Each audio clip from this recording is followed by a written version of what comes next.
चलिए, कैसे हैं आप लोग दोस्तों? आज हम देखेंगे पास्ट परफेक्ट सब्जेक्टिव मूड। देखिए, सब्जेक्टिव मूड कई बार बता चुका हूं, जहां भी हाइपोथेटिकल कंडीशन होती है, यानी कि काल्पनिक बात कही जाती है, वहां हम सब्जेक्टिव मूड का यूज करते हैं। या फिर अनरियल सिचुएशन, अवास्तविक स्थिति होती है, वहां हम सब्जेक्टिव मूड का यूज करते हैं। अब आ गया पास्ट परफेक्ट और लग गया इसमें। तो पास्ट परफेक्ट सब्जेक्टिव मूड का यूज कब होता है?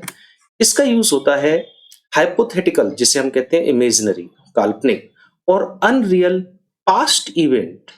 पास्ट में कोई ऐसी घटना घटी है जो अनरियल है या हाइपोथेटिकल है, तो हम पास्ट परफेक्ट सब्जेक्टिव मूड का यूज करते हैं। पास्ट परफेक्ट सब्जेक्टिव मूड में दो ही क्लॉज होते हैं, जैसे पहले बता चुका हूं, मेन क्लॉज और दूसरा होता है सबऑर्डिनेट क्लॉज। मेन क्लॉज जो है मोस्टली स्टार्ट होता है wish, oh that, would rather, would sooner, would that, if, as if only। तो मेन क्लोज मोस्टली इसमें से स्टार्ट होता है, और जो सबऑर्डिनेट क्लोज बनता है वो विदाउट कंजंक्शन बनता है। प्रेजेंट पार्ट सब्जेक्टिव मूड में हम क्या करते थे?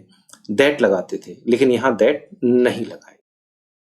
और यहाँ जो वर्ब यूज होंगी वो सबसे पहली है आपकी हैड बीन। हैड बीन का यूज उस समय करते हैं जब सेंटेंस में सबऑर्डिनेट क्लॉज जो होगा उसके सेंटेंस में कोई दूसरी वर्ब नहीं होगी, तो हैड बीन का यूज करेंगे, जिसे स्टेट ऑफ बीइंग कहा जाता है। स्टेट ऑफ बीइंग सब कोई समझता नहीं, तो मैं इस तरह से बोल देता हूं कि जब सेंटेंस में कोई दूसरी वर्ब ना हो तो हैड बीन का यूज करते हैं।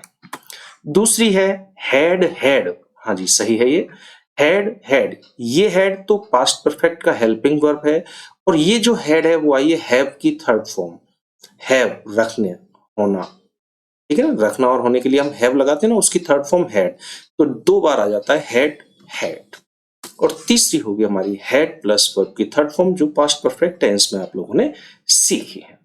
तो बस इन तीनों का ही यूज करेंगे, और कुछ एग्जांपल्स देख लेते हैं, पास्ट परफेक्ट सब्जेक्टिव मूड खत्म हो जाएगा हमारा।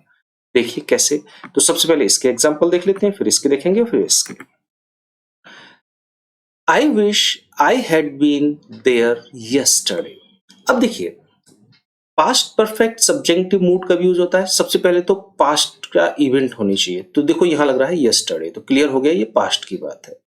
दूसरा, इस सेंटेंस में कोई हेल्पिंग वर्ब नहीं है, वो कोई वर्ब नहीं है, तो वर्ब हमने यूज कर ली हैड बीन, ये होने के लिए आती है। आई विश, मैं इच्छा करता हूं, I had been there yesterday, कल मैं वहां होता, उस जगह पर उपस्थित होता।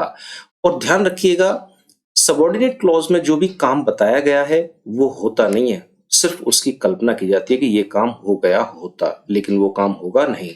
यहां देखें तो वो कह रहा है कल मैं वहां होता, यानी कि वो कल वहां पर उपस्थित नहीं था।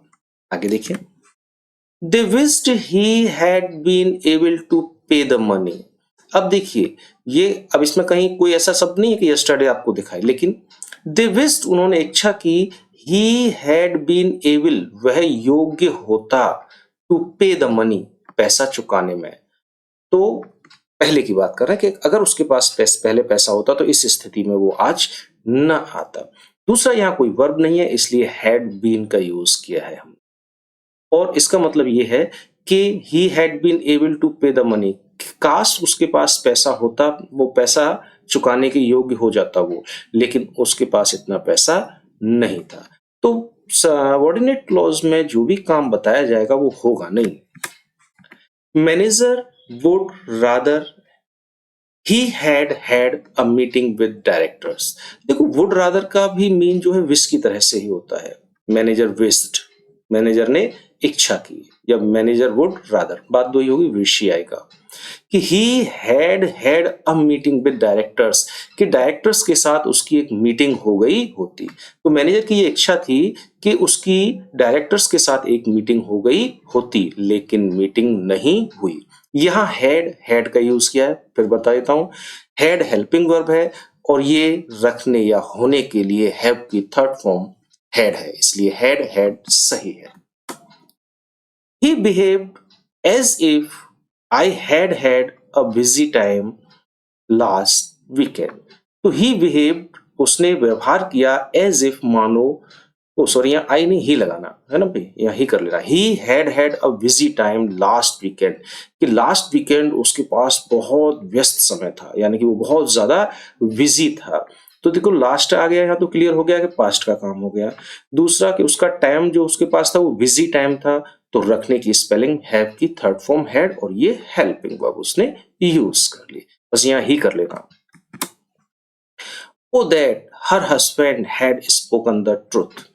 ओ दैट काश ऐसा होता कि उसके पति ने सच बोला होता। अब यहाँ हैड के साथ वर्ब की थर्ड फॉर्म है, और यहाँ ओ दैट से सेंटेंस स्टार्ट है कि काश उसके पति ने पहले पास्ट में सच बोला होता तो आज ये कंडीशन न आई होती। तो हैड प्लस वर्ब की थर्ड फॉर्म, लेकिन वही वाली बात कि जो सबॉर्डिनेट क्लॉज में काम बोला जाए होगा, जैसे स्पोकन द ट्रुथ का है यहाँ पर, तो वो हुआ नहीं, यानी कि उसके पति ने पास्ट में सच नहीं बोला था, कुछ झूठ बोला, इसके कारण आज उसे कुछ ना कुछ भुगतना पड़ रहा है। If only I had pass the exam, if only काश ऐसा होता कि केवल मैंने ही ये एग्जाम पास किया होता, उस समय किसी और ने पर पास ना किया होता। तो ये भी एक हाइपोथेटिकल कंडीशन हो गई, भाई कोई ना कोई एग्जाम ऐसा तो होने हो ही नहीं सकता केवल एक ही व्यक्ति पास कर ले, दूसरा कोई पास ही ना करे। तो यहाँ हैव हैड प्लस वर्ब की थर्ड फॉर्म। तो तीन कंडीशन बनती है पास्ट परफेक्ट में। जब सेंटेंस में कोई वर्ब ना हो तो हैड बीन का यूज करते हैं, दूसरी हैड का यूज करते हैं रखने के लिए या होने के लिए, और तीसरी हैड प्लस वर्ब की थर्ड फॉर्म लगाते हैं। बस इतना सा है हमारा past perfect subjunctive mode. Okay, bye.